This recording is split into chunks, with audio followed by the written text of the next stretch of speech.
Tu pārdev končus? Nē. Tā jau es domāju. Ir notikusi vēl viena zādzība. Ir nozagts konfekts. Tas, kas stāvēja bārā? Jā. Ka es dabūšu rokā to maizes gabalu. Es viņam ādu par acīm novilkšu. Nu, pagaid. Bet vairāk nekas nav paņemts? Ne? Nauda. Stāv. Alkohols arī nav paņemts. Bet tas nu gan ir jocīgi. Iedomājies, ja zaktu, taču zaktu kaut ko vērtīgāk. Nu, cik tu tās konfekts maksā? Nu, kaut kāds pāris latus? 7,50.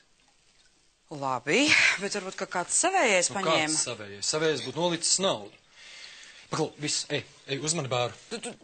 Tūlīt pat. Nu, pagaidi, bet limonādi, Helēnai. Es pats pabeigšu limonādi. Ej, ja kaut kas pazudīs, tad atvilkšu no algas.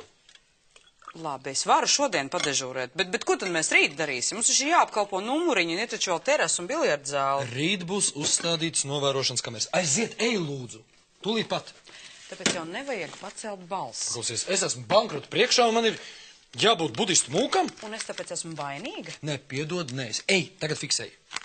Lūdzu.